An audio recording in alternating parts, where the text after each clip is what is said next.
Всім добрий вечір.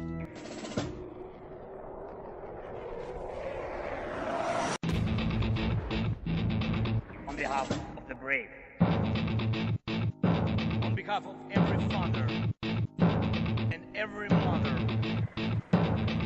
who waits for freedom, on behalf of our warriors, and paves the way for a new history.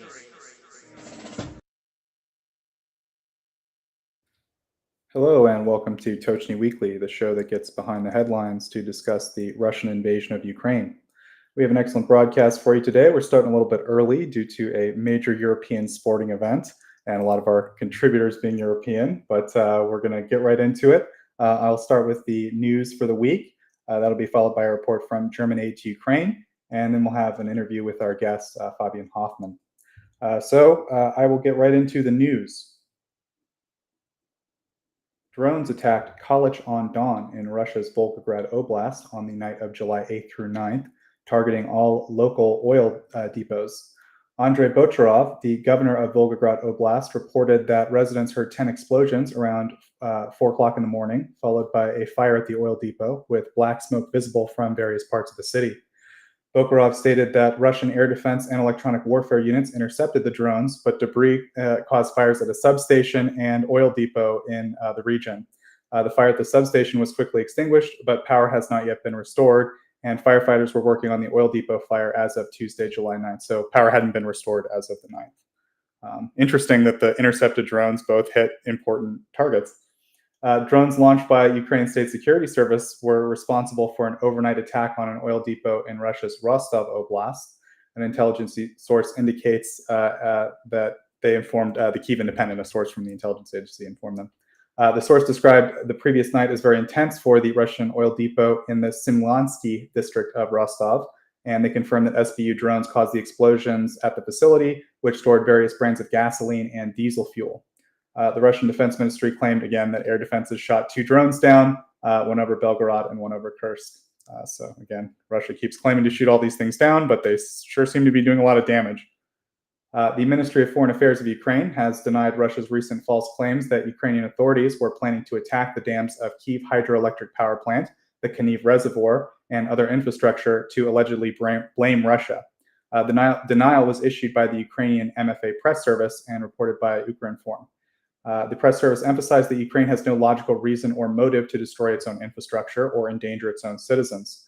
They pointed out that Russia's own war crimes, such as the missile strike on Okhmadit, Ukraine's children's hospital, incriminates Russia without the need for further blame. The MFA highlighted that the real threat to Ukrainian civilians and critical infrastructure comes from Russian aggression. Should any attacks occur on the dams or infrastructure, the responsibility would lie with Russia.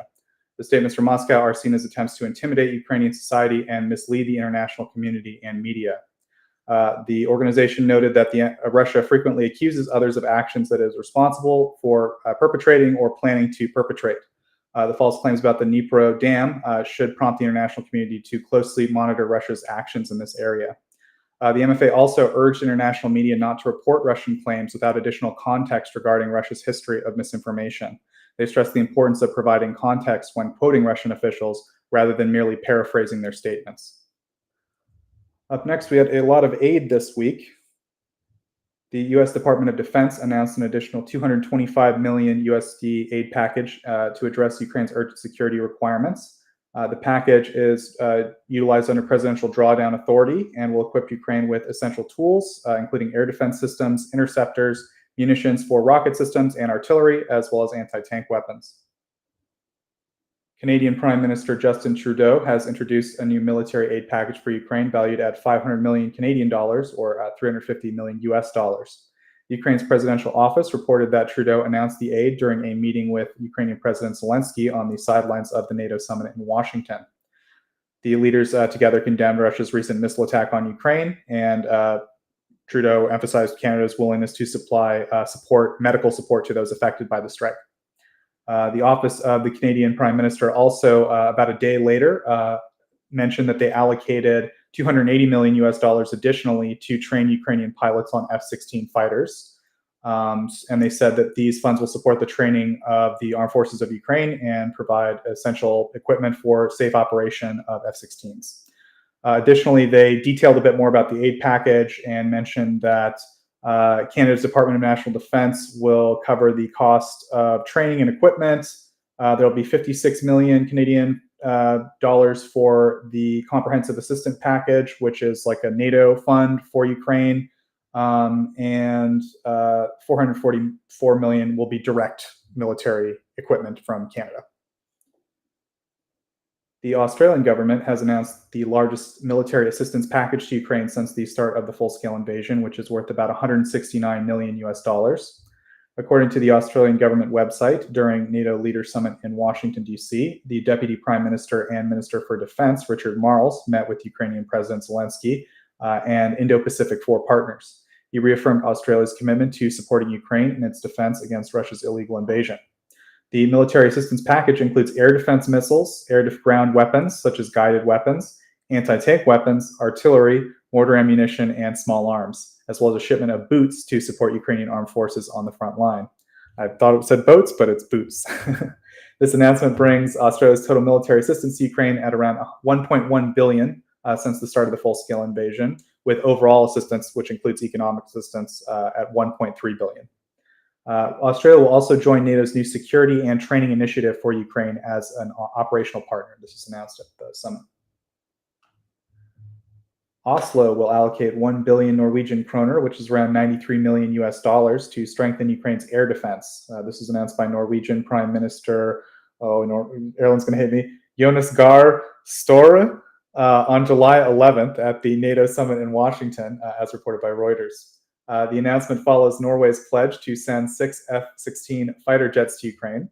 The Norwegian government will contribute these funds to a German-led Immediate Action for Air Defense initiative, which was launched in 2024, and that was aimed at quickly improving Ukraine's air defenses. In other words, Norway will give them the money to do this. Støre emphasized the need for more air defense to protect Ukrainian civilians from Russian bombs and missiles, and noted the recent brutal attacks highlight the need for enhanced protection. In cooperation with Germany, Norway will also donate a complete IRIS-T air defense battery to Ukraine in the autumn, or in the fall. Portugal plans to allocate 220 million euro assistance package for Ukraine in both the year 2024 and 2025. This was announced by the Portuguese Prime Minister, Luis Montenegro, as reported by Ukrinform.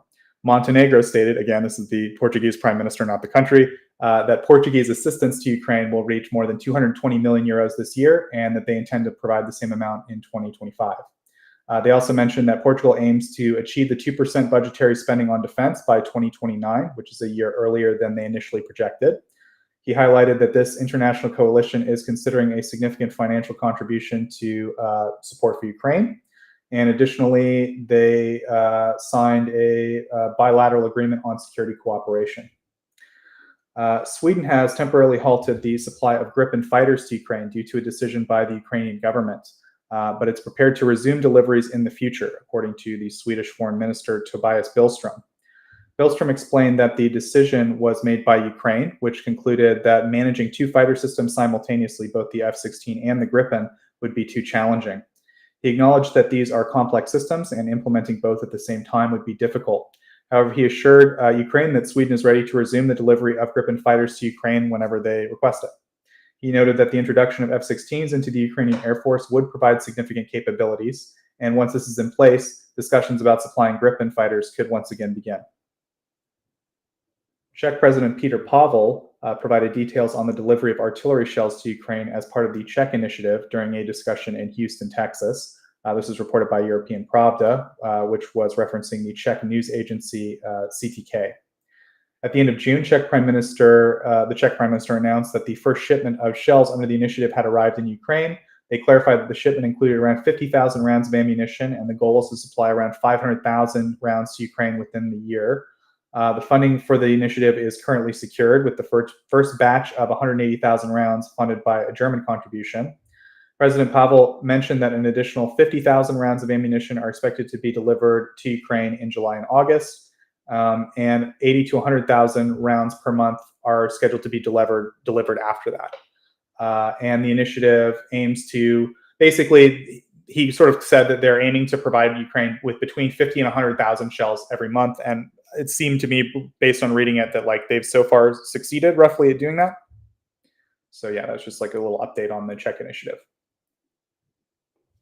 Up next in international diplomacy, President Zelensky and Romanian President Klaus Iohannis signed a bilateral security cooperation agreement in Washington. This was announced by Ukraine's presidential press office. The sort of specifics of the treaty are as follows: Romania will assist Ukraine in demining the Black Sea, and they'll leverage international support to do so. They'll transfer a Patriot missile defense system, and they'll maintain the same level of support that they provided since the invasion started in 2022 this year. Additionally, they will ensure the swift transit of essential equipment through their own territory to Ukraine. They will also support an F-16 training center to prepare Ukrainian pilots, and the agreement includes support for the development of Ukraine's defense industry. They also cover, I won't get into specifics, but intelligence, counterintelligence, cybersecurity, information security, humanitarian demining, sanctions, and reconstruction. And it features a 24-hour emergency response mechanism in case of renewed Russian aggression or significant escalation after hostilities are concluded. And Romania, again, committed to transferring a Patriot system, which was confirmed on June 20th, unless someone, Tochnyi, says otherwise. I believe them over the news. On July 8th, Ukraine signed a security agreement with Poland during President Volodymyr Zelensky's visit. I'll just jump into the specifics here. The agreement is the first which enables the interception of missiles or drones in Ukraine's airspace that are fired towards Poland, which is a point of contention for the Ukrainian or for the Polish. They've been scrambling jets repeatedly because the missiles get too close to their airspace that Russia fires. So yeah, they in the treaty they've enshrined the right to intercept them. Another unique feature of this agreement is the establishment of the Ukrainian Legion, which involves training personnel of the security of defense and defense forces of Ukraine in Poland. And the training will be available to Ukrainian citizens temporarily residing in Poland and other countries. The agreement also emphasizes cooperation in the defense industry, including the establishment of Polish defense companies' production facilities in Ukraine and exploring opportunities for joint defense production. Poland will continue to operate the Polo G hub, or the logistics hub, which I believe repairs a lot of equipment. And also, I'm not going to pronounce this acronym, but another facility that strengthens the armed forces of Ukraine, Litpolukbrig. The agreement also aims to enhance cooperation in non-military areas, including intelligence, cybersecurity, maritime and information security, and critical infrastructure. And then the big news today, leaders from 22 countries have already signed security agreements with Ukraine, and they have launched the Ukraine Compact format to coordinate and speed up efforts to meet Ukraine's comprehensive security needs. This was stated in a joint declaration following a meeting organized on the sidelines of the NATO summit in Washington. The declaration affirms the commitment of these nations to ensure that Ukraine can defend its freedom and independence. And there's a lot in there regarding training, modern military equipment, and economic support. The support will be provided bilaterally and through multilateral mechanisms that we mentioned repeatedly on the show: Ukraine Defense Contact Group, NATO Security Assistance and Training for Ukraine, and EU Military Assistance Mission. The signatories also commit to building a future Ukrainian force capable of credible defense and deterrence. A meeting of defense ministers will be convened within 6 months to review and approve roadmaps for future force development through 2027. And that'll be in coordination with all these funding mechanisms to strengthen the Ukrainian armed forces into the 2030s. The declaration addresses the possibility of a future Russian attack following current hostilities. In such an event, the signatories plan to convene swiftly to determine appropriate steps to support Ukraine, including providing swift and sustained security assistance and imposing economic and other costs on Russia. While he attended the NATO summit and this event, President Zelensky participated in an annual meeting of the National Governors Association during his visit to the U.S. He met with American state leaders in Salt Lake City. Zelensky highlighted Ukraine's need for bomb shelters, for educational institutions, air defense, and electricity generation. He urged U.S. governors to develop regional cooperation with Ukrainian regions and expressed gratitude for humanitarian aid and housing provided, particularly for those who've lost their homes due to Russian attacks. During the meeting, the discussions included cooperation at the level of defense companies and the reconstruction of Ukrainian schools and hospitals. They also spoke about the ongoing situation on the battlefield, including Russia's daily attacks on Ukrainian civilian targets. He stressed the importance of the NATO summit for strengthening Ukraine's air defense and expressed gratitude to America and other partners for their support, including the decision to transfer additional air defense systems to Ukraine. Moscow has agreed to release all Indians serving in its armed forces and facilitate their return after Indian Prime Minister Narendra Modi met with Russian President Vladimir Putin. This development was reported, according to a source, by the Indian news publication NDTV on July 9th. The source was unnamed. I did ask, though, we have one Indian contributor to Tochnyi. Like I said, is this like a reputable news agency? He said yes. So I'm going to assume that their source is probably decent. Russia's invasion of Ukraine has resulted in significant casualties for its own military, and to avoid unpopular conscription among its own citizens, they've been recruiting foreigners from countries such as Nepal, Somalia, India, and Cuba to go fight in Ukraine. There have been multiple reports of Indian men who came to Russia for work or tourism being coerced into joining the war, with some losing their lives in combat. In March, India's Central Bureau of Investigation identified 35 cases of Indian men being lured to fight for Moscow in Ukraine, with at least 2 confirmed deaths in combat. The Prime Minister raised the issue during a private dinner with President Putin on July 8th, according to their source, marking his first, this visit was his first to Russia since the start of the full-scale invasion. No further details of the agreement have been reported, and both Moscow and New Delhi have yet to comment on the claims officially. I should mention too, like it sort of rings true. There was a period where some Indian students were trapped in Sumy in Ukraine, and Modi did like a personal phone call to Putin and essentially kind of appealed to him to like let them go, some kind of ceasefire in Sumy to like get them out. And basically Putin told them that they were being held hostage by Nazis. So I'm sure it was a strange conversation, but my point is, it seems that like Modi has reached out to Putin on a personal level for things like this before. So it strikes me as true that maybe this happened. But again, an unnamed source by a single news agency in India. Moving on to economic news. Ukroboronprom, the state concern, has finished testing 155 millimeter artillery ammunition and is getting ready for serial production in the latter half of 2024. Following the outbreak of full-scale war, the Ukraine started large-scale production of artillery ammunition for the first time since gaining independence. By 2024, production reached several tens of thousands of shells per month. However, the production has so far been limited to Soviet-caliber shells, while the defense forces have been rapidly transitioning to NATO standard-caliber artillery. In response to this need, the Ukrainian defense industry has completed tests of its own 155 millimeter shells. And according to the Ministry of Strategic Industries, mass production is planned to start in the second half of 2024. The initial batch of these shells has already been produced, and active efforts are underway at multiple private and public defense industry facilities to establish mass production of 155 millimeter shells, and this is stated by Ukroboronprom. The state concern highlighted that 155 millimeter shells produced in Ukraine will be compatible with all artillery systems of the same caliber. And they are initiating joint ventures with Western defense companies. They've reached agreements with 2 unnamed American companies and 1 European company to jointly produce 155 millimeter shells. I want to say Northrop Grumman's one of those, but anyway. It will take more than 2 years to establish the joint ventures in Ukraine, and the sale of shells from these productions will follow market principles, but Ukraine will have the right to first refusal, according to Commission. In other words, like they'll sell them, but the Ukrainian state can say, we want them first. 5 companies from Italy have joined the Defense Industries Alliance, which was announced by the deputy chair of the Ukrainian parliament. 59 companies total from 23 companies have so far joined the organization, which aims to assist Ukraine in producing weapons.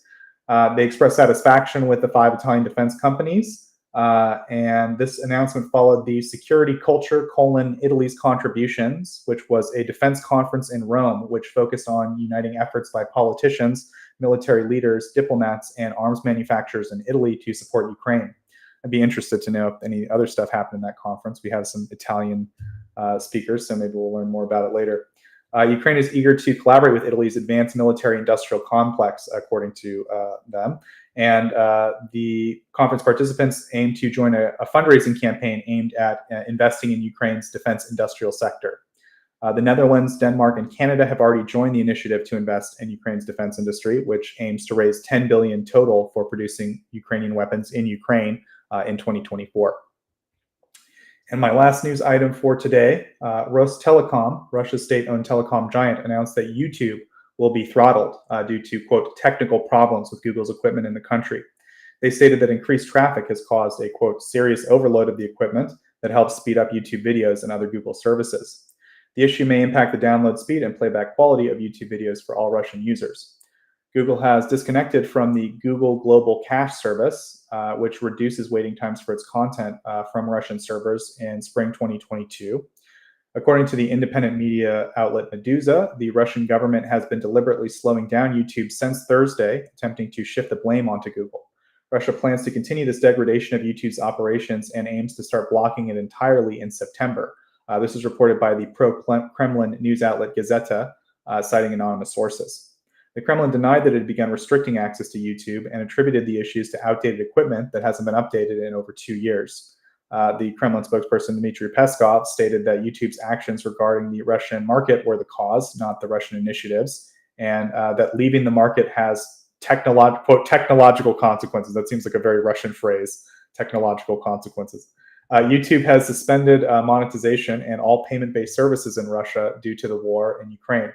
Despite this, YouTube remains a crucial platform for independent journalists and opposition members, as Russia has blocked Facebook, Instagram, and most other independent media websites.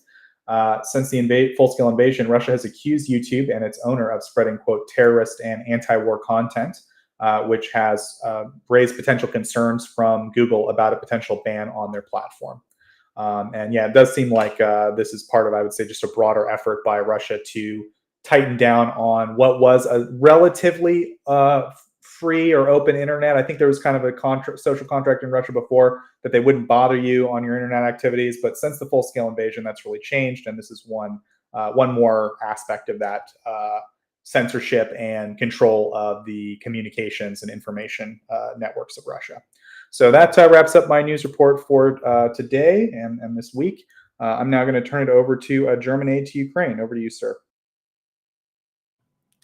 Yeah, thank you very much. As always, I would now present the most important news about German aid to Ukraine. This week, I have just one story to report, and that's the latest updates on German military aid to Ukraine.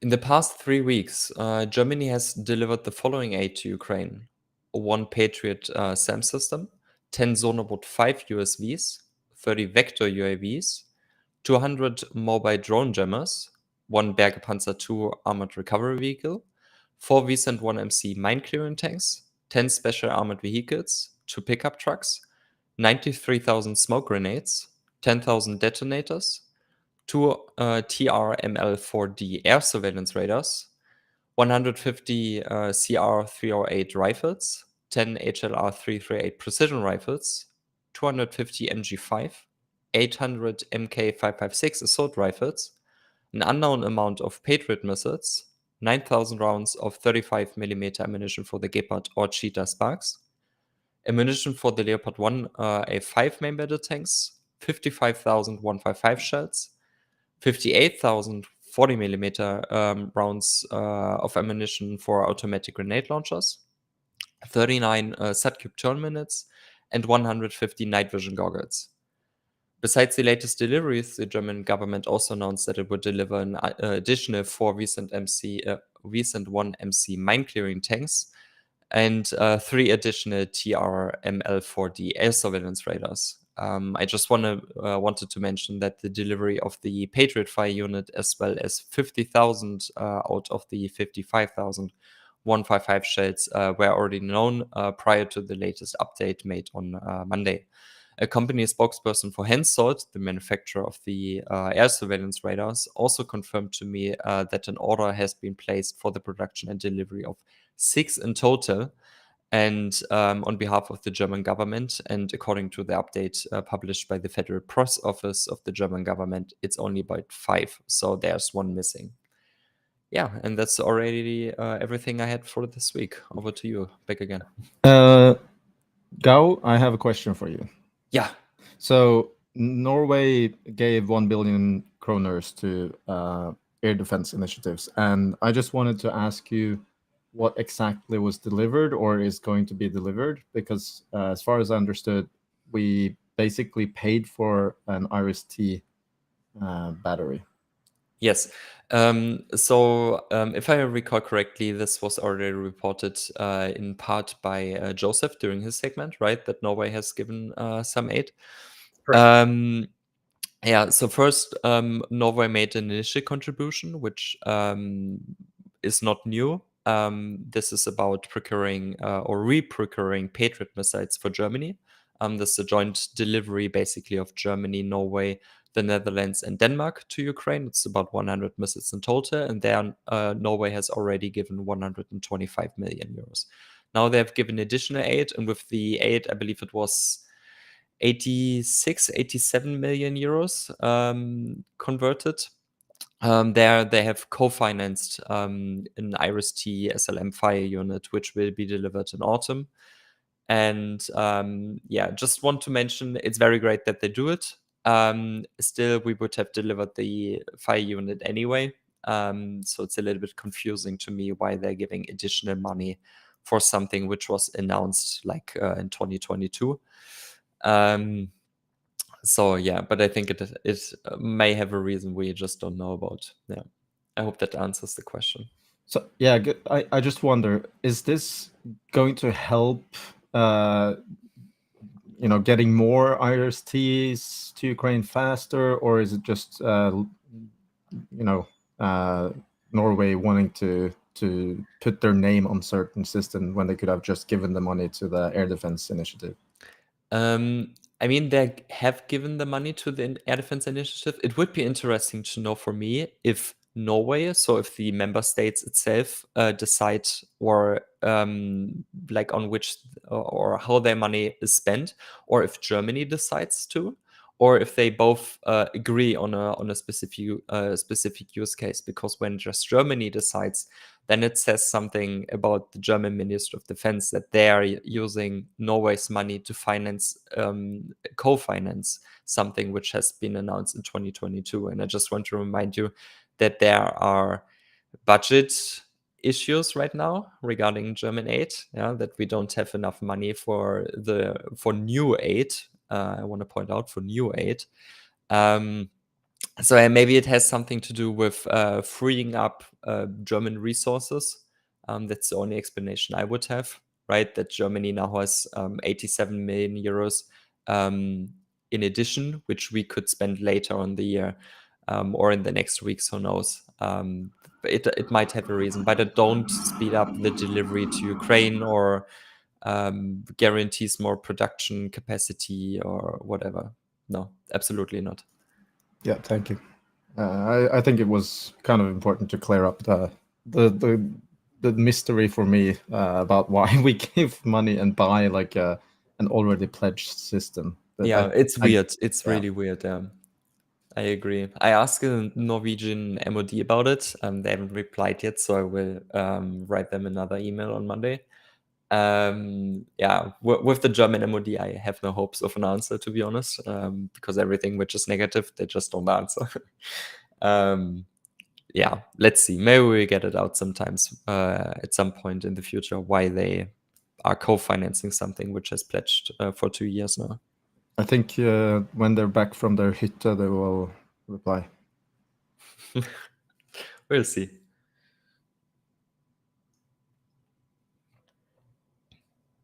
Good. Well, I think up next. Go ahead. Yeah, no, I just wanted to say when there's no additional questions, then Joseph, back to you.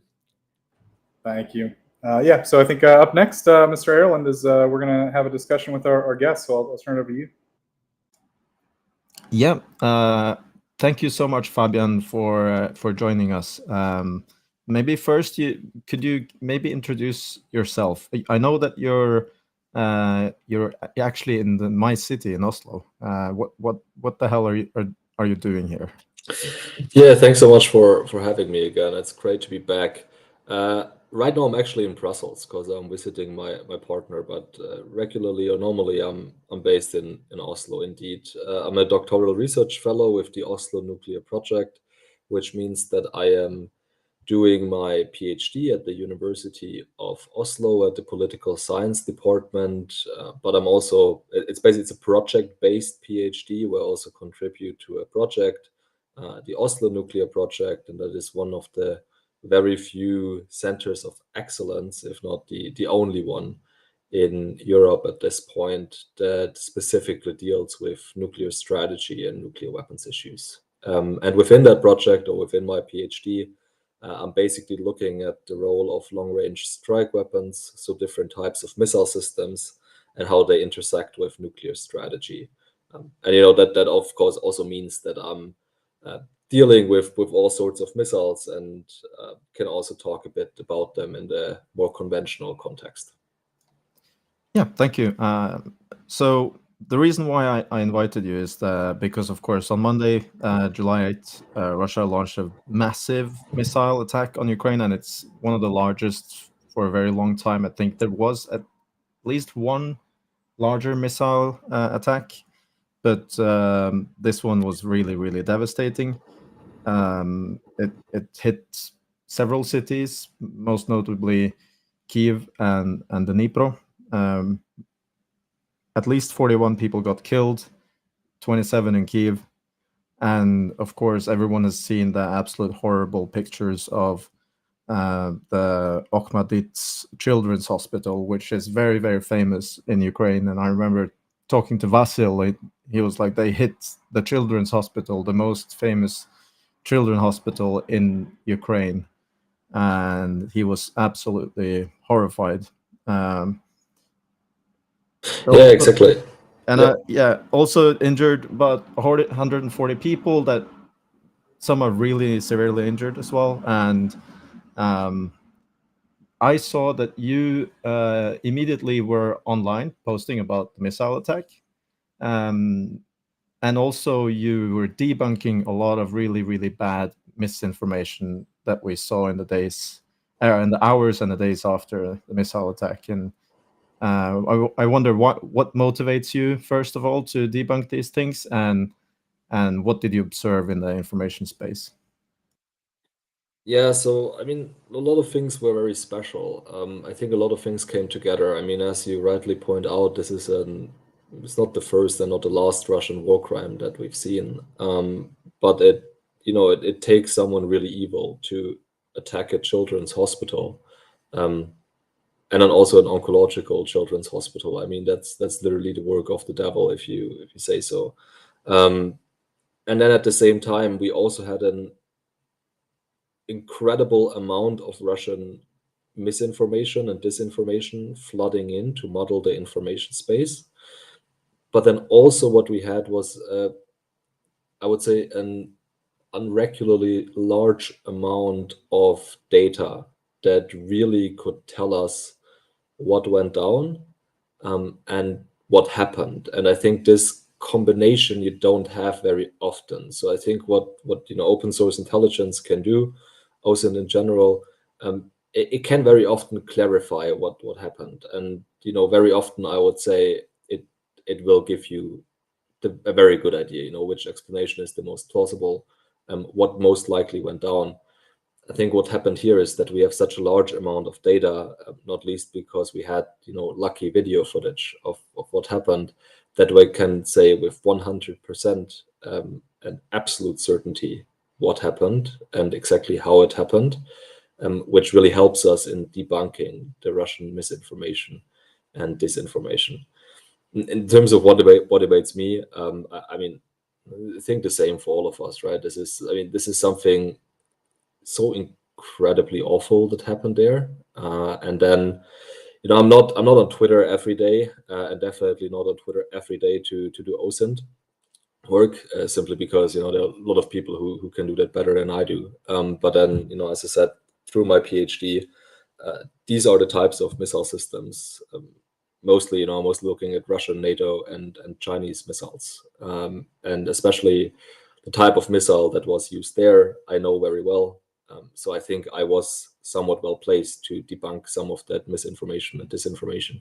And I think, in that situation, we all have a responsibility to do that when we can and contribute to the fight against Russian disinformation. Yeah. So what was the first kind of disinformation pieces that you saw? Yeah, can we go to the other picture where you see the missile, actually? I think, it would be better to start with that. So I mean, this is basically from the video that you just saw. It's a screen capture where we can very clearly see what type of missile that is.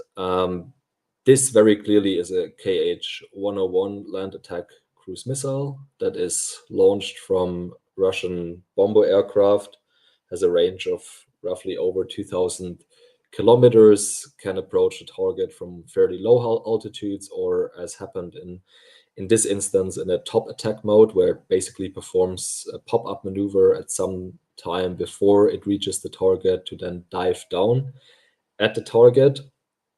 And there are a couple really important indicators that help you identify that missile with absolute certainty. And what you also see here on this picture is the AIM-120C, which is the air defense or missile defense interceptor that is used on the NASAMS missile defense system. And that was the official Russian narrative, and also the narrative that most of the Russian trolls went with, that in fact it was not a Russian missile that attacked the hospital purposefully, but rather it was a failed interceptor launched by the NASAMS air defense system, meaning an AIM-120, which then failed to intercept the target and accidentally more or less fell on the hospital. Well, of course, others also said it was fully on purpose. But we can very clearly see when we compare the pictures that this is not an AIM-120 interceptor. This is a KH-101. I would say the most notable indicator is the turbine, is the engine that you see at the rear of the missile. It's bottom mounted. In a lot of Western cruise missiles, this engine sits inside the fuselage. Russian technology has not come that far, which is one reason why Russian cruise missile technology is somewhat outdated. This thing, it sits below the missile. It has the fans, the turbofans in front of it, which create a massive radar reflection. So it is actually, quite bad if you want to be a low observability cruise missile, which the KH-101 claims to be. But anyways, this is a very marked characteristic of some Russian cruise missiles. And basically only the KH-55 or the KH-555, which is the conventional version, the 55 is the nuclear one, and then the KH-101 or the KH-102. Again, the KH-101 and 102 are the same missiles. They're just the 101 is with a conventional warhead, whereas the 102 is with a nuclear warhead. So these have these types of bottom-mounted engines. And you saw that one, this picture, the screenshot that you see here, it's very clear. It is because it probably comes directly from the source material. I mean, what happened also a lot was in the beginning that, people downloaded videos from Telegram and then uploaded them to Twitter, and in the process they got compressed, which means that the first videos that we saw were a lot worse in technology, whereas this picture is rather clear, although there are also much clearer pictures out there, because I downloaded this picture and I re-uploaded it to Twitter. So, there's also some quality lost in the process. But you can see it here very clearly, but also in previous pictures of the missile and the incident, you could clearly identify the bottom-mounted engine. And then there's a couple other ones. For example, you clearly see that the rear winglets or the rear fins, as well as the wings in the midsection, they don't look anything like that of an AIM-120. They're also much larger. You can see that the fuselage is not perfectly cylindric. It is this box-shaped, rounded fuselage. You can see a nose that is not very conic, but or not as conic, at least, as the AIM-120. And also what you see is that you have an exhaust stream coming out of the rear section of the missile, which is a clear indicator that this missile system is propelled up until the very last moment of the flight, which would not be the case for a rocket-propelled missile system like the AIM-120. So all of that tells you basically it can only be one missile system. It's the KH-101. Yeah, this is also a great. Here you see also, like, this is one of the one of the first videos and pictures, images that we got. You see clearly here the quality is not as high, but you can still very clearly see the engine, the bottom-mounted engine, and this is a 3D model of the missile, which was made by Bellingcat, which also really clearly demonstrates, how this looks like. This is the KH-55, which some people said, or the 555, depending on conventional nuclear, which some people said, well, we don't really know if it's a 101 or a 55. Okay, John just says that I might have gotten it wrong. Actually, maybe the 55 is the conventional and the 555 the nuclear. Not entirely sure. But anyways, this is not the missile that we saw. It's very similar. The KH-101 is built or based on this missile, as far as I know. This one is the older one, and the KH-1 claims to be the newer one, low observability. Yeah, you see how important it is that people like me shouldn't be talking about this, because I downloaded a picture that that says KH-101 and it's not the right missile. But you see here, this is like a cylindrical fuselage, so it doesn't have this rounded box-shaped design. You see also that the wings in the midsection, they are not bottom-mounted. They also sit somewhat in the middle. So they're also clear indicators. But yeah, I mean, it's both are Russian cruise missiles, and these are details that you don't necessarily see if you haven't dealt with these missiles in detail. So I think no one can blame you. Try to find the picture where you see the turbofan bit. Yeah. Yeah, exactly. So basically, we have so much evidence, and then if you go to the previous one with the warhead and where you could see the impact sign. Sorry, they're not in order there. Yeah, here you go. So if that wasn't enough, I mean, it's also pretty clear that AIM-120, which is armed with a very small warhead, which you see here on the left, or at least that's one of the two that could be inside an AIM-120, depending on which variant is used. But these warheads are really small, so between 18 and 22 kilograms, or 40 and 50 pounds approximately. And then they are, the amount of explosive inside is even smaller, so somewhere between let's say 7 and 9 kilograms, or 16 and 19 pounds. And then also, this is a blast fragmentation warhead. You see the preformed fragments on the warhead, actually. So the idea is, not to create a massive fireball or a huge overpressure shockwave with these types of warheads, whether it is to create a fragmentation cloud, which can also then destroy the target in near-miss scenarios, which can be really useful if you engage, more soft-skinned airborne vehicles like aircraft, missiles, drones, and whatnot.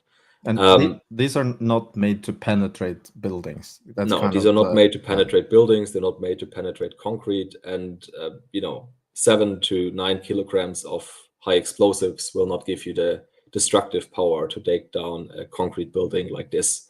I think people typically overestimate the explosive power of explosive material. It sounds a bit funny, but I think people, maybe from Hollywood, they get wrong impressions of what explosives can really do. And actually, very often, unless you stand right next to the explosion and you get somewhat consumed by the fireball, or you stay, you're that close that it literally blows off your limbs.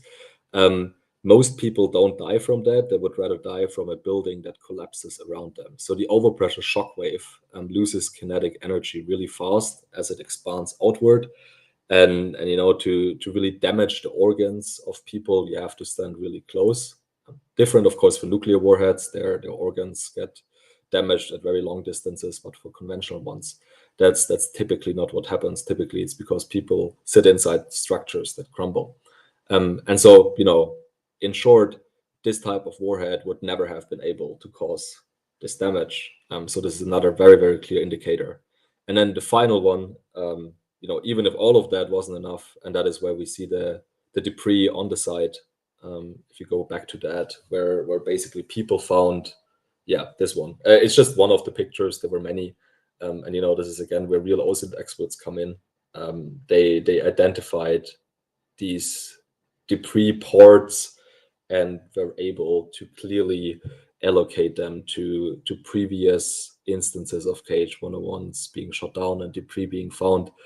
So also, the debris on the ground tells you that this was a KH-101 and no other missile system. And so this picture on the right side here is actually from when people were removing rubble and looking for survivors, right? This I'm not one. entirely sure. Yeah, probably. Probably Yeah. that was the case. Yeah, I'm not entirely sure. But where exactly it comes from. But there were a couple of pictures, and people were very clearly able to identify the different parts where they come from on the missile, and also find then comparisons as on the left, where these parts have previously been found. So it's very conclusive, and I mean, I talked with a lot of journalists on that day and the day after, and I told them that it's 100%. There is no doubt, and they were always somewhat shocked, like, oh, how can you be that certain? Well, there's an abundance of evidence. It's the video image, it's the site, how it looked like after the impact, and then the fact that you just have the debris on the ground. So yeah, this is 100%. There's 0.0 doubt that anything else could have happened other than a KH-101 hitting that target.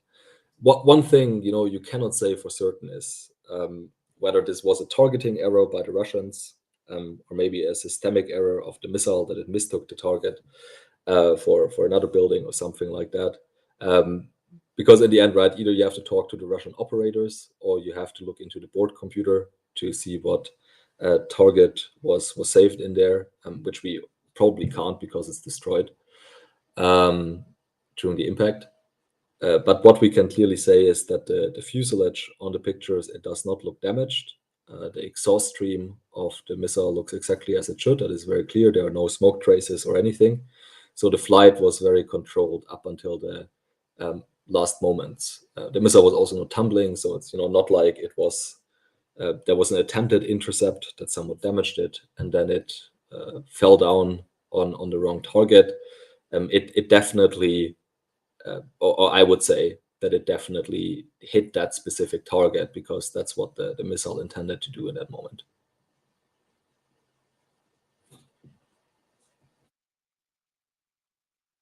Yeah, John, is there anything you want to say or add? I mean, Fabian basically knocked it out of the park. The only thing I would add, just on a bit of the missile nomenclature, because people get them, not you, Fabian, obviously, but people online get them wildly mixed up all the time with KH-55. Erlend, if you want to pull up any of the pictures I just sent you, that would help me indicate my point. Okay, one sec.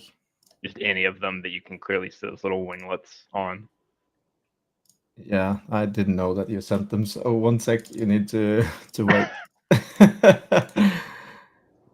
I mute the stuff to not share, too many notifications while on air. Listen, John being mad about the slideshow is a Tochnyi tradition at this point. Yeah, it's also quite a lot of them. Yeah. Just pick any one of them. Just pick one. I don't care. Yeah. Oh my god. Yeah, but dude, gotta notify me in advance. Anyways, it's good to have you here, Fabian. You really knocked it out of the park, man. Yeah, thanks so much. No, great to be back. It's great to have someone like you who really keeps up with the different missile designations, because I'm dealing with these missiles on a daily basis, but not necessarily their exact technical details. So I'm also sometimes getting it wrong. Right. Thank you, Erlend. So basically, if anybody's curious, so there's 3 relevant versions of KH-55. There's the original baseline KH-55, which is essentially what you see in this image, sans the conformal fuel tanks and sans the winglets on the nose of the missile. You then go to, and then KH-55 is exclusively nuclear armed or with an inert simulator warhead. You then go to KH-55SM. That is what Erlend had the picture up of earlier. That added the conformal fuel tanks. That's also exclusively nuclear armed or with a inert simulator warhead. And then finally, there's KH-555, which is a conventional modernization that added winglets on the nose, which is what's pictured here. So that's how you can tell them apart. I believe all of the Russian missile stock should have been upgraded to KH-55 SM ages ago. So, that's how you can tell SM and 555 debris apart. Is the 555 will have winglets on the nose, but otherwise they're externally identical as far as I understand it.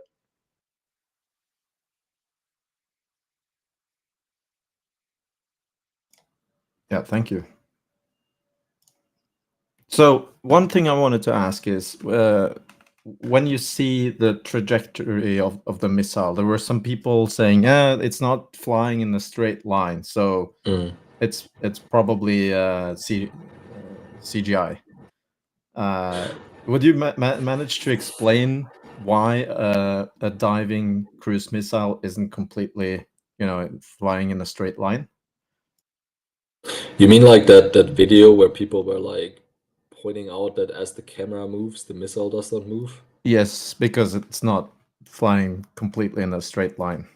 Yeah, to be honest, I don't understand exactly what they wanted. I also so that's like why it's difficult for me. I don't properly understand what's up with that video and why this is debunking everything that has been pointed out. So it's also difficult for me to fully debunk that. If someone else wants to jump in there, I would just say, like, honestly, if that is something that makes you skeptical for whatever reason, I honestly don't see anything in that video that is weird. Just ignore that and go fully for the impact side and just look at the debris that was found. Like, we don't even need like that video to 100% tell what missile was used. Basically, this video is just on top. It's just an extra, if you want to say so.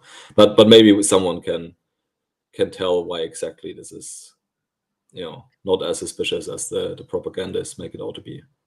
Real quick, can you guys explain to me, what do the conspiracy theorists kind of believe here? Like, in other words, what are they arguing has to be happening instead of just a missile hitting a children's hospital?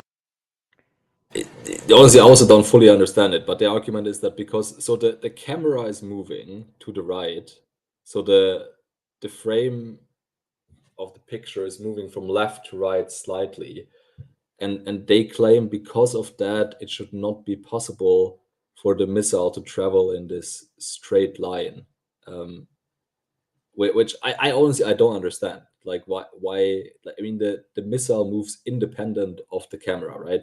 So I don't know, maybe physicist John can explain you what's going on, because I don't know exactly what they're trying to claim.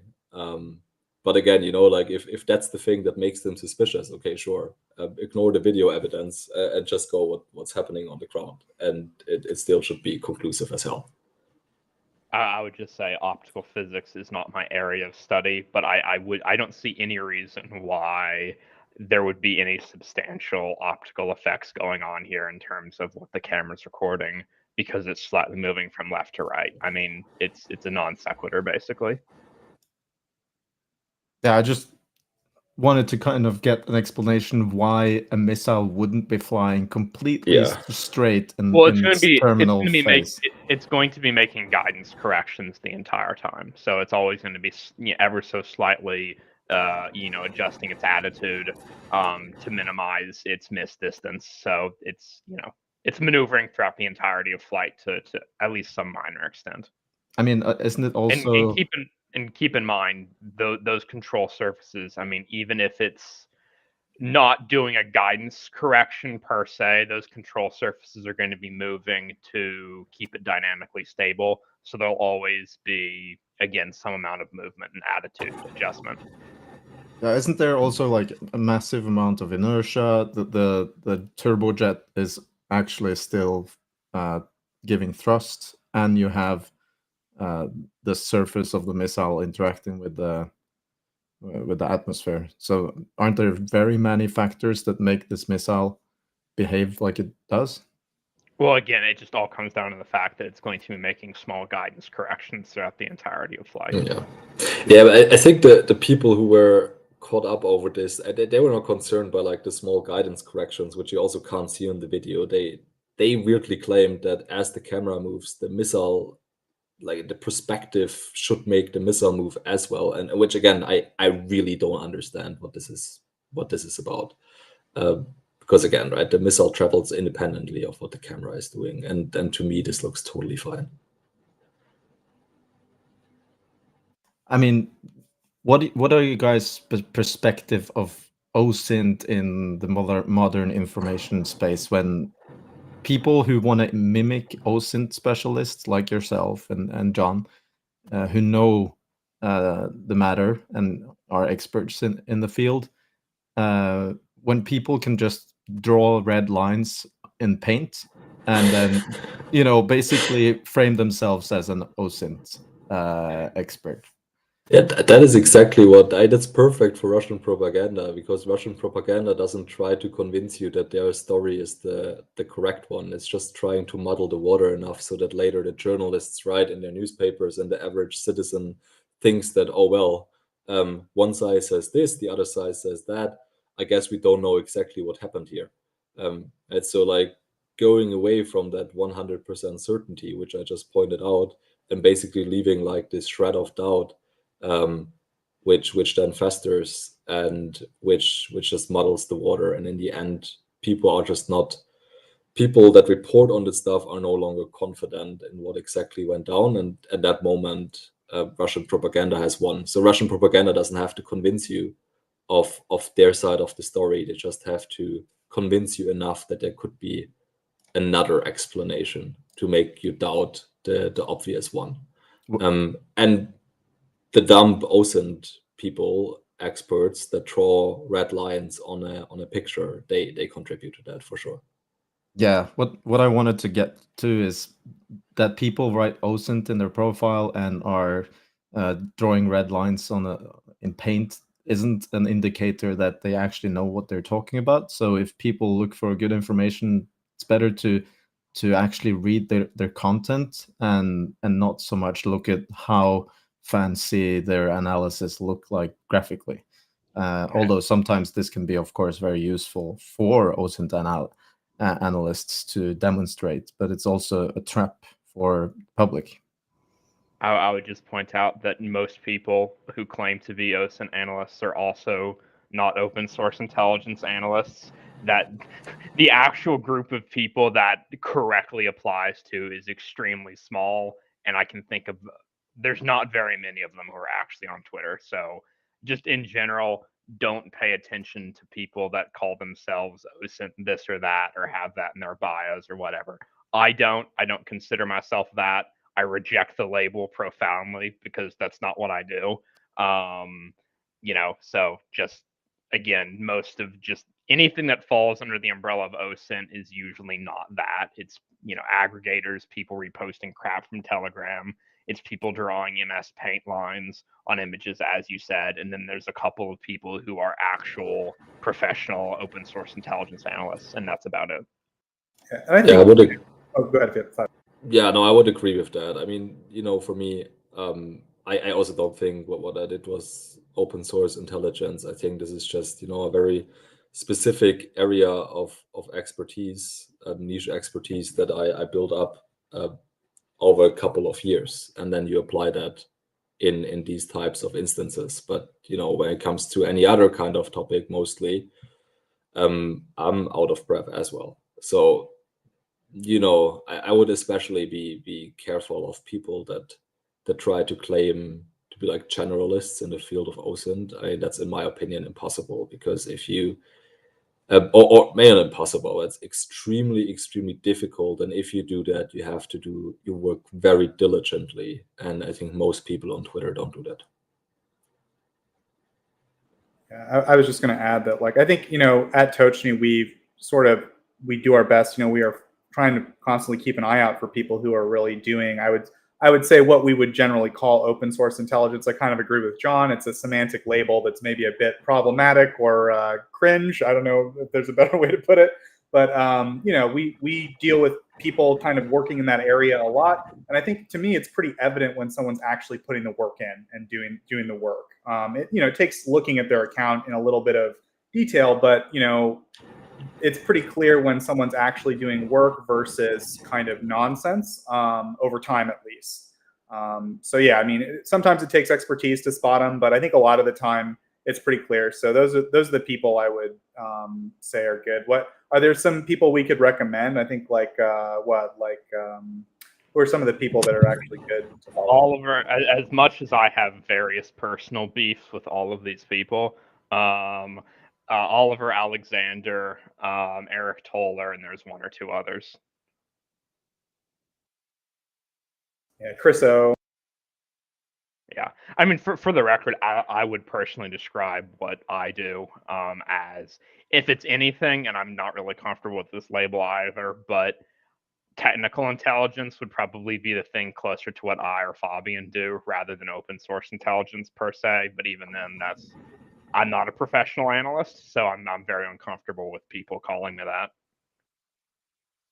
I mean, I don't know like how useful it is to argue about labels. I know right now, as in the broader field of political science, like OSINT as a method is like kind of emerging, and people write papers and little books about like what does it mean to do OSINT, what are the dangers, what are the ethics, what is behind the label.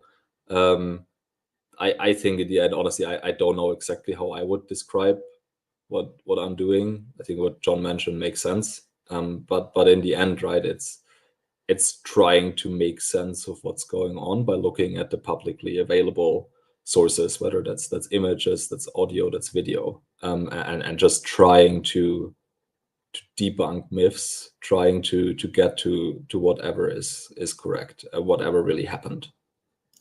Okay, thank you. We have a couple of questions, at least one from Kellen here. For Fabian, do you think Russia updated its missile to evade Ukrainian air defense, or more likely change tactics? And can Ukraine defend with more Patriots? So basically a question about why this attack was somewhat successful. I think about 6 or 7 missiles went through the missile defense, and we kind of we're gotten used to Ukraine being able to defend Kyiv very well. Sure. Yeah, I mean, I will also pass it on to John once I gave it a go. I don't think Russia did anything with its missiles. There was this Ukrainian general or a high-ranking officer who came out after the attack and was like, "Oh, it's because of these flares that were installed on Russian missiles." I really don't think that's the case. Much more likely is that the Russians found a gap in Ukraine's or in Kyiv's air defense or missile defense shield, and they penetrated that successfully. And now it's up to the Ukrainians to fix that, to figure out what happened, and then to figure out how to plug that gap. So it's more about tactics. It's not about the missiles themselves, I would say. More Patriots, of course, are good. I'm not entirely sure, if more Patriots would have helped against this specific attack, and maybe the radar coverage would have closed that critical gap that emerged that allowed Russian cruise missiles to slip through. I would say Patriot, to a large extent, is a high-value system to defend against tactical ballistic missiles or against non-air breathing threats, whereas Ukraine ideally should have other systems in place like IRIS-T, like NASAMS, especially around Kyiv and other population centers that would be more optimized to defend, or better suited at least, to defend against cruise missile threats and drone threats, also from an efficiency perspective. But more Patriots, of course, also welcomed. One thing that I'm wondering, as Ukraine gets more and more Patriot fire units, which is great, does Ukraine have the ammunition to fully equip them, to also use them to full effect? Because we had these concerning reports that, for example, IRIS-T SLM missile defense systems, for example, were only equipped each with one IRIS-T interceptor, simply because there was not a lot to go around. And then, of course, it doesn't matter that much that you have a full battery, or more and more launcher units, if you don't have the munition to fully equip them. So that's one thing I would caution of. Other than that, more Patriots is of course great.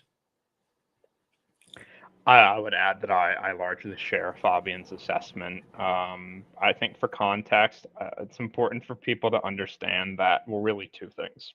The first is that most people don't have a great perception of the rate at which Russian standoff munitions penetrate Ukrainian air and missile defenses. Mainly, well, I should say mainly, in part because the public figures released by the Ukrainian Air Force are slightly cooked. They do manipulate them to some extent. There's usually, if they say 12 of 12 KH-1s were intercepted, usually 2 or 3 hit something somewhere. That's, if you actually if you go dig deep enough, if you dig deep enough into Ukrainian social media, you will find reports of impacts during raids, despite, claimed 100% shoot down rates. Some stuff does always get through inevitably. Obviously, at 7+ KH-101s making it down, into downtown Kyiv is a rather substantial departure. But again, the Russians more than likely found a gap that wasn't covered by Ukrainian weapon engagement zones and were able to develop and exploit that. The other thing to consider is that things have kind of been very rickety on the back end with Ukrainian air and missile defenses for quite a while now. There's just a lot of issues on the back end related to maintenance, sustainment, both the launchers for various systems, the radars for various systems, the availability of reloads. There's just a lot of problems on the back end, and there has been for ages. So it's inevitable that, given those issues, combined with the fact this is a war, mistakes happen, mistakes are made by everybody. Things like this will happen. They have happened before, they have happened recently, and they will happen again in the future. And, the question, are relevant governments, for those of us outside Ukraine, that we need to be asking is obviously, what can we provide Ukraine with to help mitigate some of these issues?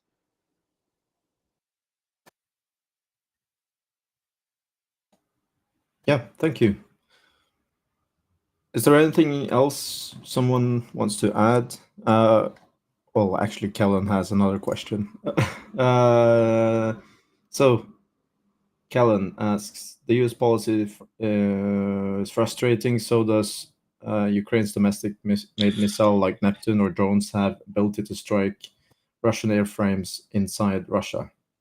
So this question is about the problem of Ukraine not being able to perform deep strikes against airports and I guess launch facilities in Russia. I mean, there's obviously been quite a few Ukrainian UAS raids against various Russian airfields. The fundamental dilemma, though, is that the primary air base that Russian long-range aviation, specifically the Tu-95s and Tu-160s, sorted from is Olynya and the Kola Peninsula, which is generously 2,000 kilometers away from the Ukrainian border.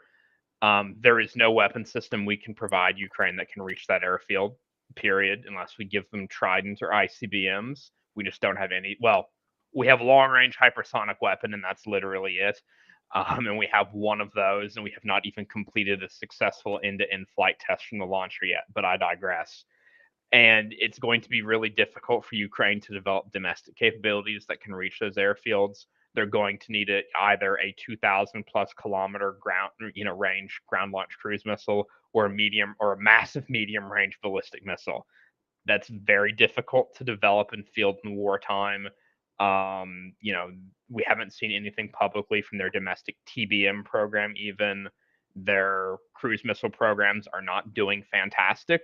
So I would not be particularly optimistic about the airfields for the Tu-95s and the Tu-160s being significantly threatened, probably for the duration of the war, to be quite frank. But if Ukraine were allowed to strike some of the Russian missile launch capabilities, not just the airfields, but also TELs and other launch capabilities that they have inside Russia, would it help Ukraine's air defense picture? Yes, I'm sure it would help somewhat, but it's not a silver bullet, but it would certainly help. I mean, at the very least, right? You complicate it for Russia in the sense that you take away immunity within their own borders. I mean, right now, basically to operate without or knowing very well that there is pretty much nothing that the Ukrainians can throw against them or at them. If we would allow them to fully exploit the range of certain weapon systems to engage targets deep inside Russia and then also provide them with these weapon systems, at least you complicate Russian planning. I mean, we don't know exactly, how effective it would be, because that also depends on the Russian reaction and how fast they can adapt to new circumstances.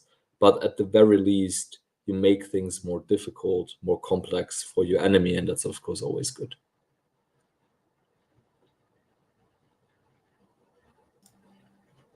Yep, thank you. So I guess we conclude with the missile talk, but I wanted to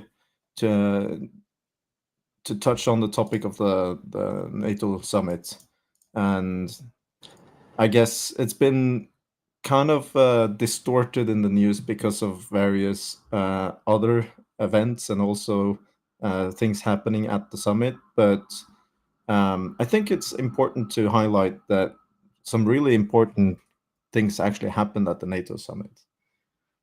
For instance, the 40 billion agreement, which actually positively impacts European policy. By the way, sorry, Fabian, I didn't see that you had to leave. Fabian had to leave, but thank you so much, Fabian, for joining us. And yeah, I got a little bit distracted there. So I wanted to highlight that, for instance, Italy actually pledged that they will provide 1.7 billion aid next year to Ukraine, which is very good because they've been lagging a lot. This 40 billion pledge for next year from NATO members is actually a very important thing that happened in the NATO summit. Joseph, do you have any other takeaways from the NATO summit that you would like to talk about? I reported all the major stuff I saw. I actually cut the Italy thing you mentioned just because it was a little bit, it was all kind of very informal, the Italy thing, right? Like basically they sort of the ministers verbally said, we're going to give 1.7 billion this year, and it was unclear whether they're going to match it next year. In other words, it seemed like a big part of this meeting or this summit was like the idea that we're going to make contributions this year and we're going to match them at least next year, right? Like that this is going to be a sustained plan of contributions. And it wasn't clear if Italy had like agreed to that or not with this promise. But again, it's all good news. It's just a little bit murky to me. Like, is it a formal promise? Is it like in writing? And also, is it a sustainment thing? Are they going to keep doing it, or is it just a one-time thing? Yeah. As far as I understand, this is within next year. Okay. So it's not 2024. It's a pledge from the NATO member countries that support Ukraine that they will pledge a total of, or support a total of, or a minimum of 40 billion. And I mean, 40 billion is not enough for Ukraine, but a minimum is very important here. But yeah, I just wanted to mention that because I think it's kind of an important takeaway from the summit. Also, you had Zelensky meeting up with a lot of very important people in American politics, and he even had a talk at the Reagan Institute, which is kind of interesting because he is talking to a voter. He's talking to the Republicans, basically, to the conservatives, and I thought it was very nice to see that he was invited there and got to talk quite freely about what Ukraine needs. I recommend everyone to watch that video, by the way. Yeah, he was at the, I think, some kind of a governor's conference at Salt Lake City. As you said, kind of a conservative bastion in the U.S. And yeah, seems like he related pretty well to the governors. I think it's a good move. As you said, state governors are very powerful. They can help Ukraine get certain deals with like defense companies and in industries that I would say the federal government doesn't necessarily have the same level of access to. So I think it's like a smart move for the Ukrainians to reach out to state level governments in the U.S. and see if they can help, especially with, as Zelensky mentioned specifically, they want to build more underground schools. They want to build like bomb shelter schools, was sort of the phrase used. And they want to build, rebuild their hospitals and things like that. And he thinks that like this is an area where state governments in the U.S. can really help. So yeah, I think as you said, it was a successful meeting overall. Yeah, and then another takeaway is that we kind of had a disappointing amount of pledge to the support. And I don't know, Gao, if you have any thoughts about that, because we had a massive amount of things being announced, but then fairly quickly we sniffed that there was something a little bit iffy about some of the announcements, right?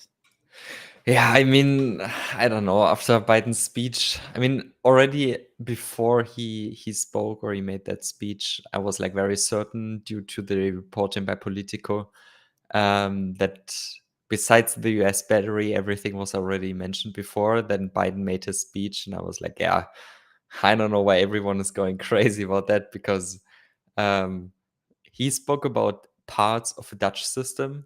Yeah, if the Dutch not announced another partial system, then of course it's the pledge made weeks ago.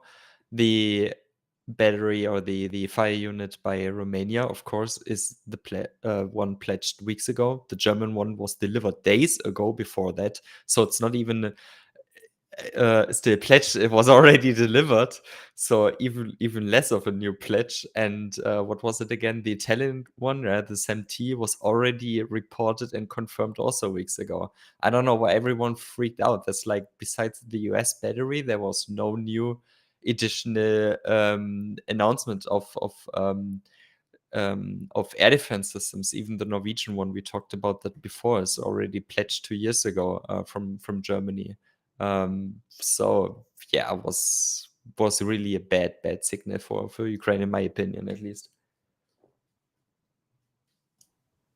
Yeah, the governments, should be challenged a lot more, in my opinion, by journalists when they announce things when they make double announcements, because it's really not good for Ukraine that these announcements are blown up and reutilized as propaganda, basically, over and over again. It doesn't help Ukraine. And I encourage all journalists that if they listen to this, please challenge the ministers of defense or prime ministers or presidents announcing these things when it's already been pledged, because it's not good. It really annoys me, at least. And I could see that Ukraine tried to make something positive out of this, but I'm sure they're not very pleased either with double announcements. Yeah. Do you know Major General Christian Freuding? Yes. Yeah. So for those who don't know, Major General Christian Freuding is the head of the planning and command staff and the head of the Situation Center Ukraine in the German MOD. So he's one of the highest ranking German when it comes to German military assistance to Ukraine. And he gave an interview a couple of days ago, I believe 1 or 2 days ago, 2 days ago for sure, with the German ZDF. And he said, if I recall correctly, something like, yeah, it was really, really good that we put together this big package of air defense equipment. I'm like, what package are you talking about? Like, you didn't put together a package. There were specific announcements divided over several weeks, and you just re-announce it. Like, what the fuck are you talking about? I don't know. It's really, really, really, really bad. Yeah. I would say, like, if we're looking for a more positive, like, note to end on, maybe, is like there was a lot of contributions, I think, from countries we don't hear about a lot, right? Like Portugal, right? How often does Portuguese aid to Ukraine come up? So that's good. Like even like Norway, right? Norway doesn't, they definitely do send stuff, but like I'm trying to think of other countries. Oh, like Korea. Korea doubled their contribution to a NATO fund. I will admit, I think, I'm the first to say that South Korea's response has been insufficient to, like, Russia signed a security cooperation agreement, like an alliance with North Korea, and they basically said that, like last week, you need to choose which Korea you're going to be friends with Russia. And it's like they have chosen, guys. Anyways, they doubled their contribution from about 12 million to about 24 million US dollars. So again, to me, that's just an absolute pittance. But and then we see Canada, right, contribute. So it's at least we're seeing countries that we don't normally hear about contributing, like contributing. And I think every country does matter. So I guess there's like that's the one good thing. It's like lots of countries from around the world help, like Australia and Korea and Portugal, that we don't hear about a lot, like helping Ukraine. Sorry, go ahead, Mark.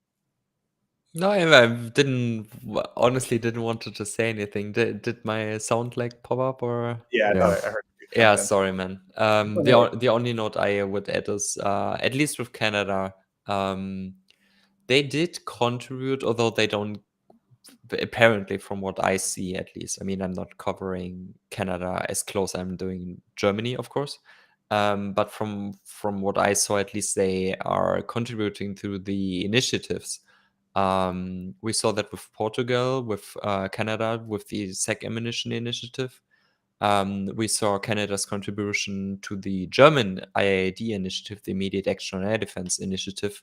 And with Canada's contribution, they're buying plenty of Iris TSL missiles for the Iris TSL air defense systems for Ukraine. And when you listen to Fabian, he explained that very briefly. And that he is absolutely correct with it, that the big bottleneck with Iris TSLM is the missiles. So that's, although it's just missiles and it's just about, what was it, like 52, 53 million euros or something like that. It's still a great contribution, because when you count that up, that's more than 100 missiles for the Iris TSLM air defense systems, sorry, plural. And that's a really great contribution. And in my opinion, yeah, Canada does not do a lot, but when they do stuff, I think it's a great contribution. It's the same, in my opinion, with Belgium, for example. They don't have a lot of military aid to Ukraine. I think like less than $1 billion this year or something. But on how they are spending it, I mean, they are contributing financial aid to the German initiative. They're contributing equipment, so air defense equipment, to the German initiative. It's the only country which contributed twice. In terms of different thing, of course, Norway also contributed twice with the increase in their financial contribution. And they also contributed one of the highest shares to the SEC ammunition initiative, which procures artillery sheds for Ukraine. They're going to give airframes too, right? Aren't they going to give some F-16? Yeah, absolutely. Yeah, I think that's also correct. Yeah, so they're not giving in terms of overall aid a lot, but how they are spending is very contribution. They're very significant, in my opinion, at least. Yeah, I think a lot of my frustration with Canada comes from like the height of the shell shortage. I remember the Canadian government came out and they were like bragging. They were like, we invested $50 million in this artillery plant. And it was like the US had invested 10 times that amount into the same plant. And I don't know, it's just like, I would say earlier on we were getting, but I think they've gotten a lot more serious. And I think you're right. Like a lot of countries have gotten a little bit smarter or are getting a little bit more savvy with how they can help in certain ways. And I think one of the big things that we're seeing a shift towards is promoting defense production in Ukraine, right? Like that's another thing we saw at this meeting was countries like the Netherlands and I think Belgium. I couldn't get out a list, but it's about 4 or 5 countries now. Italy, US, Germany, Netherlands, and probably a couple other countries that are now Oh, go ahead. Denmark was I believe Denmark was, when I remember correct, Denmark was the first country to actually directly invest into the Ukrainian defense industry. And Erlend, maybe they have pledged to finance, or they actually financed 8 Yeah, Ukrainian-made howitzers or something. they already financed, and I think they got delivered already to the Ukrainian Okay, army. nice. I'm not certain, but I think it was 18 Bohadna 155 systems. I can look it up very quickly. Really just want to point out Denmark was, if I recall correctly, like the first nation in the world to actually directly finance Ukrainian stuff. Although Germany invests money, yes, or like produces armaments in Ukraine, or wants to produce armaments in Ukraine, but we are not financing Ukrainian armaments. So one of the key takeaways from the NATO summit, I think, is actually the focus on that smaller countries that doesn't necessarily have a big capable defense industry can contribute into Ukrainian industry, and there's no real excuse for countries that say, yeah, we gave everything we have to give from our stocks, so now we can't help Ukraine anymore. And for a country like Norway, that's a big wake up, because we didn't invest anything into this, and if there is one thing we have, it's excess of money, right? So but like Norway's contribution to Ukraine from our own industry, our stocks, has been absolutely amazing. We've done everything we can with the stocks, with the industry, although something was of course very slow, especially the investment into expanding the artillery munition plants, etc. But at least it was done. But we have a lot of money, and we are not spending it outside, except on these German initiatives and the Czech initiative. And it's not huge amount, even big pots of money have been given to the Czech initiative and to the German air defense initiative, but compared to the money that we have available, it's very, very small contribution. And that's kind of frustrating for me, because I want Norway to be a good ally, and I think that we can actually make a big difference if we invest the right places.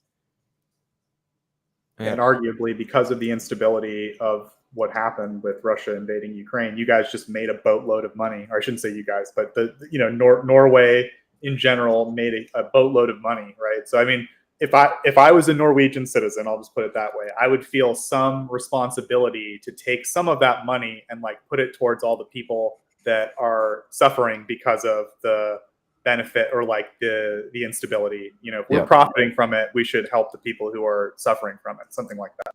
Yeah, and the major really important economists have written very good reasons for why this is a good investment, and also the moral kind of obligation to invest some of this money that we are earning because of the war. And I mean, you can call us war profiteers. I think it's a slightly exaggerated term, but it's almost correct. Indirect war profiteers is kind of what we are. And no oil shakes is my preferred term. Yeah, so the thing is, basically, because of the cutoff from Russian pipeline gas to Europe, and the need in Europe to buy more gas from Norway, we are earning insane amounts of money, and that money is being mostly put into our sovereign wealth fund. And I mean, we have so much of it now that it's like, what is the best investment? Is it to invest it on the foreign stock exchange, or is it to invest in our common European future security? And I think it's quite clear that investing more into the future of Europe is more important than growing this mountain of money that we will almost never see the benefits of. So yeah, it's really frustrating. That really reminds me, it's a little bit off topic, but that really reminds me of the debt break and the investment in the German Bundeswehr, and of course also in the Ukraine aid. When we have a three-party system right now, or the three-party government, let's say it that way, here in Germany, and two parties are for relieving the debt break, which would allow us to do more debt, of course, and invest more money in the Bundeswehr. And the party, the FDP, which sets the Minister of Finance and controls, therefore, the Ministry of Finance, which is very crucial when it comes to money, of course, wants to keep the debt break. And I believe our foreign minister, Annalena Baerbock, recently said, like in a couple of years, like, are we happy about like keeping the debt break, but now we are under Russian control?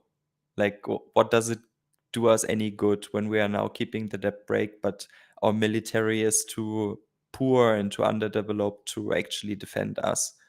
Like, it doesn't do us any good. So we have to spend the money now. And I think that's somewhat similar to what you're saying. Yeah, so I actually see some hope that Norway will increase the aid to Ukraine substantially, because our prime minister was actually challenged on the amount of aid we're giving by some journalists while in Washington, and he said that for the first time that the amount of the Nansen program, which is this 5-year plan or 5-year budget of 75 billion Norwegian kroners, that we need to discuss the size of that program. And it's been a big problem the last year, because since the government agreed with the rest of the parliament on this long-term aid to Ukraine, the needs has changed completely, and the size isn't really comparable to what is the need now. And it's been long overdue that this Nansen program needs to be rediscussed. And also, in my opinion, the whole policy on how we support Ukraine needs to be rediscussed, because we're spending enormous amounts of money on the systems that we build in Norway, but we're not spending so much money on procuring weapons from abroad, and also investing in Ukraine. There's a lot of possibilities, and unfortunately we don't use them.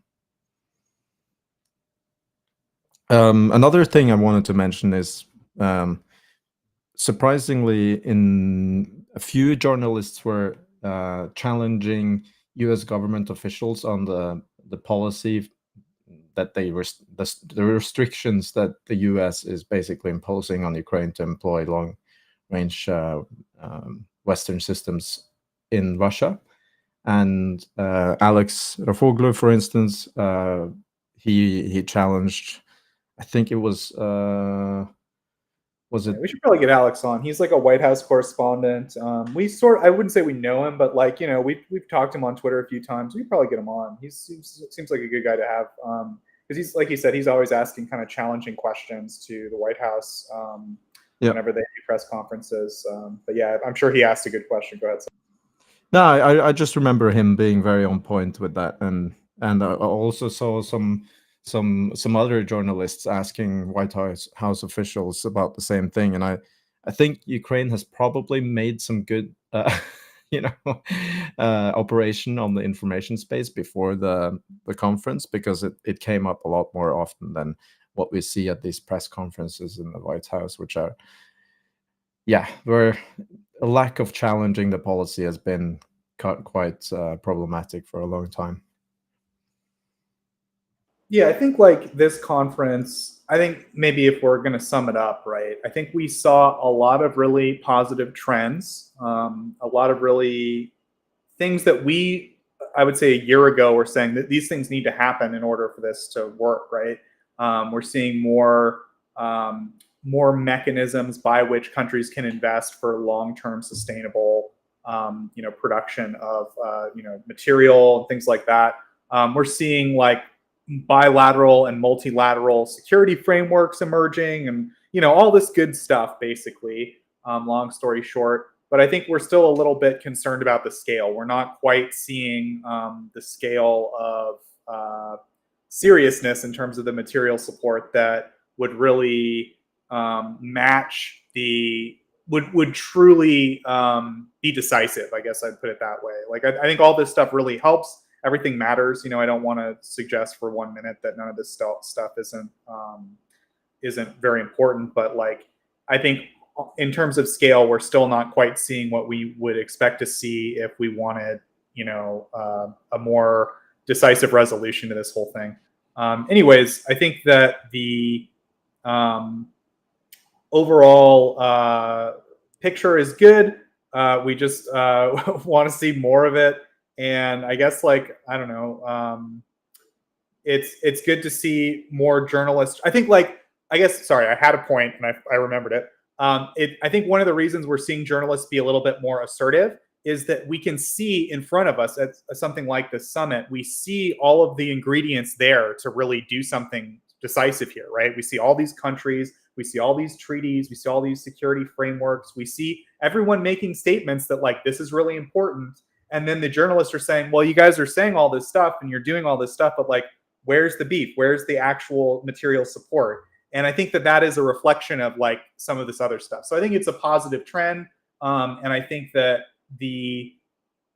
some of the more lofty statements I'm hoping will eventually result in on the ground more serious direct actions. And, again, I don't want to imply that nothing happened at this conference, but to me, that's maybe explains a little bit what you were describing, this assertiveness from the journalists. I don't know if you agree, Erlend. Yeah, I mean, I'm just happy that the focus of certain journalists have been very on point, and I personally suspect that Ukraine has been somewhat working in the background, which is good. And I just pulled up the article of Alex, and I just want to highlight that he has been absolutely amazing on his reporting on the Russian war in Ukraine. Yeah, not just the reporting, but the questions that he asks. Yeah, we should definitely try and invite him. Okay. Sorry, Joseph, you were mentioning the bilateral security agreements, right? Yeah. There's one signed with Romania and one signed with Poland. Probably a couple more. Go ahead. Yeah, all good. My problem with these security agreements, although it's great, I mean, they are, as far as I can see, like all 10-year contracts, besides the British one, or the British are working on a much longer contract, something like that. But my problem with this is it's not very detailed. Like in terms of Germany, for example, it's when at some point the war is settled and there's peace going on. When Russia attacks Ukraine again, Germany will again support Ukraine with military aid. Good, but you don't have specific details like we at least will contribute this and this amount of money, or you know what I mean? It could be very, very awake. Also, the how you support Ukraine in the next years, like there are no details, no specifics in most of the contracts I've seen and agreements I've seen. And yeah, so in my opinion, it's very great, but there are a lot of niches. Would you say that way? Where you could say, yeah, we're helping, but we're not really helping. You know what I mean?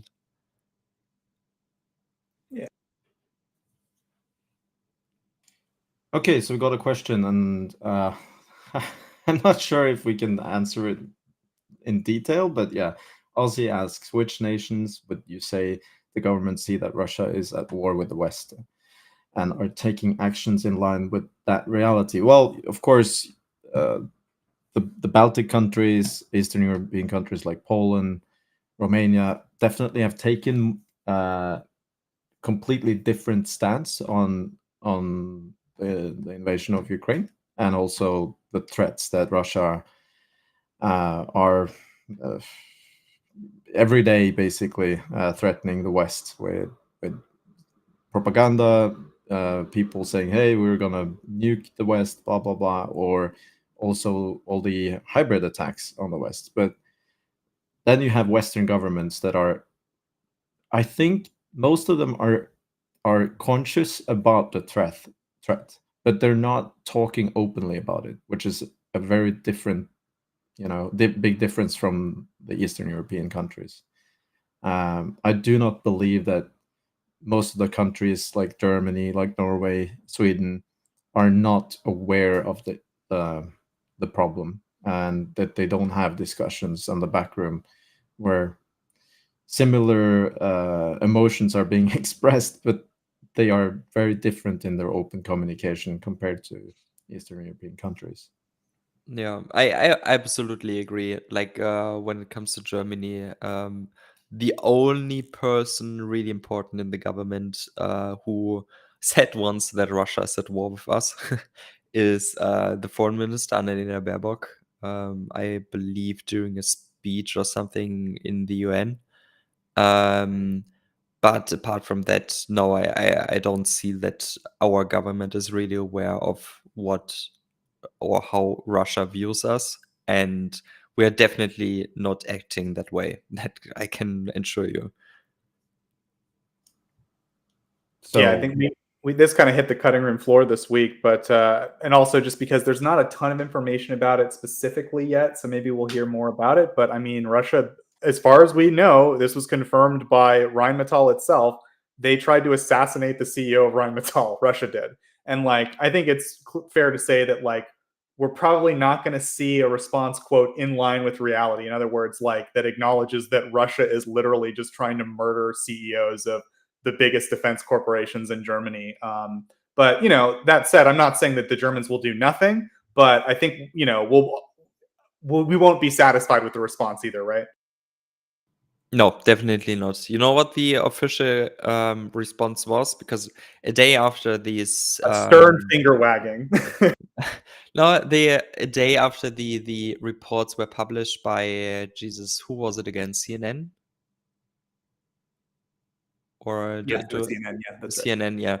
A day later, there was a federal press conference in Germany. We have that 3 times a week on Monday, Wednesday, and Friday, and like half of the conference was wasted on the assassination attempt. I mean, you can't even say attempt because it wasn't really never tried. They prevented it further or pre to the attempt.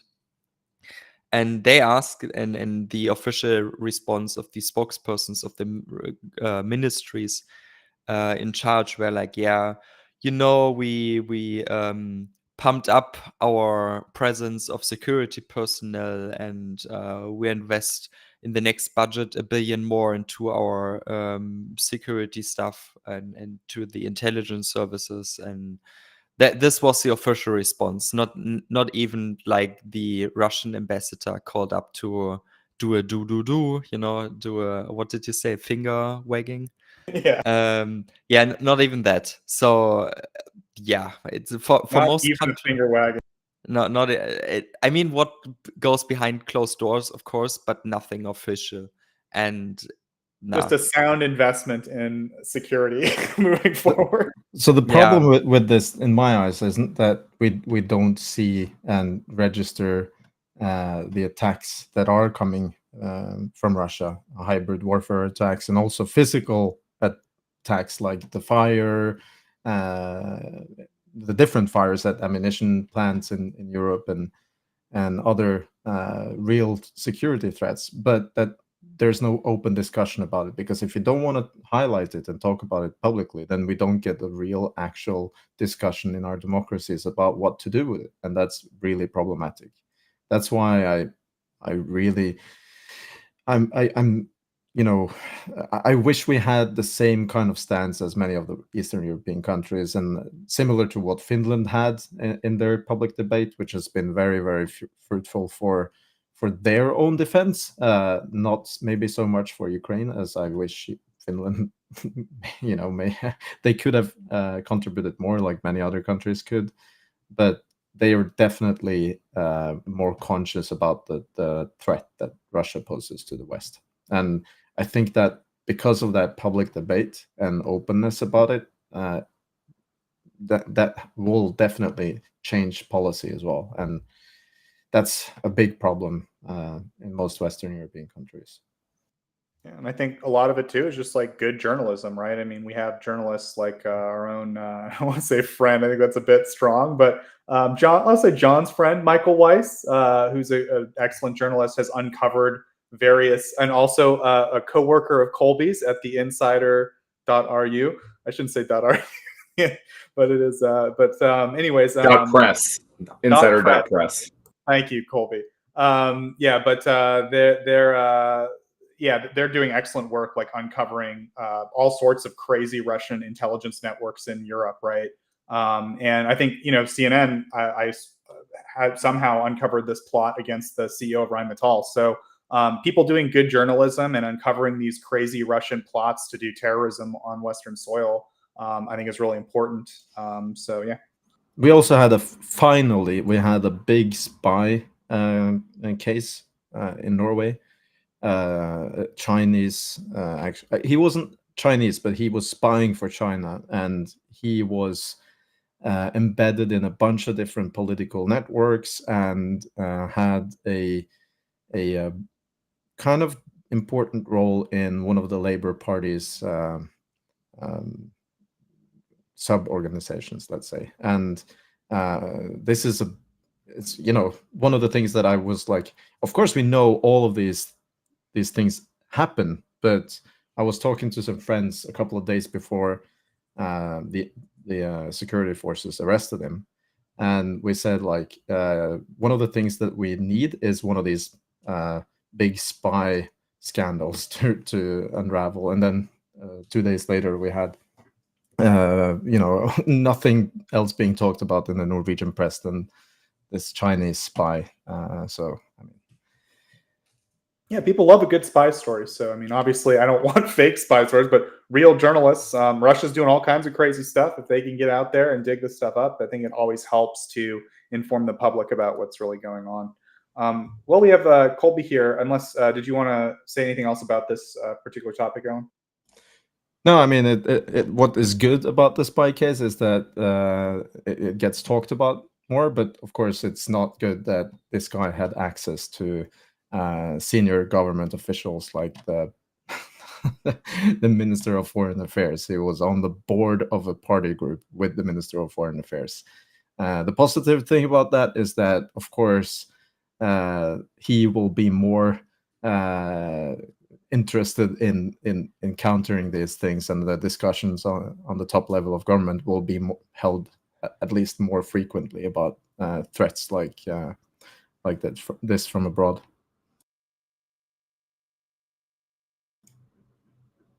Yeah, absolutely. So, Colby, I just wanted to really quick. I mean, we talked a lot about the summit already, the NATO summit, and kind of all the stuff that was promised and agreed to, and so forth.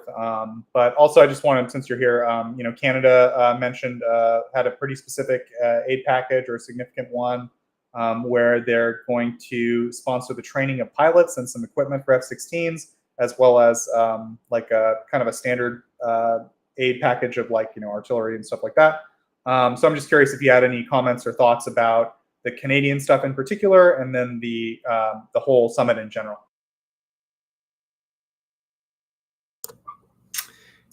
Sure. You're breaking up a little bit on my end, but I think that's probably my internet connection. So hopefully people can hear me okay, and I'm coming through clearly, you guys in the audience. Okay. Yeah. So I haven't seen a whole lot of details about this particular package, and I think there may be a case here as well of some of this sort of just being a restatement of past commitments, because I know they had already said that they were going to help with some training for F-16s. So I need to look into this further to see if this is actually new money towards that effort, or if they're just kind of restating something that they had already committed to doing in the past. So that's definitely something to watch. So people know that I am not particularly happy, like Erlend, with the amount of assistance my country is providing. I think it's very poorly optimized. There's just a lot of money being spent in places where it really shouldn't be spent, just not being allocated to the highest priority projects.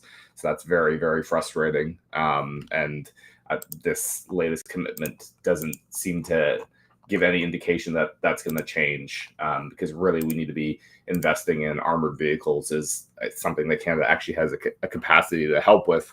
But the government seems to have very little interest in actually making commitments to help with getting the Ukrainians more armor, even though we have a number of companies in Canada that could be that have provided and could provide a lot more armored vehicles to Ukraine. And then there's obviously the matter of artillery and ammunition as well, which the government has just completely shit the bed on. Yeah, I think kind of what you're referring to is like Canada has given pretty substantial aid, but like it's for air defense systems that are ordered that are going to take like 4 years, stuff like that. Is that kind of generally what you're referring to in terms of poorly optimized? Yes, that's a prime example. Yeah. Go ahead. Well, I think we can close out. Yeah. So I guess I actually have a picture of the week ready. So this is a picture from the Ohmedit Children's Hospital outside after the missile strike. I just want to highlight that civilians are being impacted every day, and these kind of attacks on civilians are absolutely horrible. And seeing cancer patients, children on the street, terrified after the hospital that they receive treatment from is being attacked with cruise missiles from Russia is heartbreaking. And I can't believe that we don't help Ukraine more when we see these kind of images. And I really hope that Western leaders wake up, because this is the reality for a lot of Ukrainians every day. And unfortunately, they don't even get the press that they deserve. Civilians are being bombed in smaller cities and in eastern Ukraine every day, but yeah, they don't get the attention that they deserve. Yeah, I think we heard a lot of condemnation at the NATO summit, but I mean the real condemnation is by helping Ukraine prevent these things from happening again, and not waiting until they happen and then saying, "Oh, we'll send you more air defense." Right? I mean, we see that pattern a lot, and it's depressing. And yeah, we hope that governments continue their trajectory of supporting Ukraine. We would just like to see the scale increased, and we'd like to see it all happen a little bit faster. Yeah, I think with that, as Erlend said, we're going to go ahead and close the broadcast out. Thanks so much, everyone, for tuning in this week to our little bit of an early scheduled program. Hopefully the Europeans enjoy their big football game. You can tell I don't do anything with sports, because I'm going to say I just hope everyone has a good time. So yeah, I hope everyone enjoys their game and everybody wins. And we'll close out there with Slava Ukraini. Slava.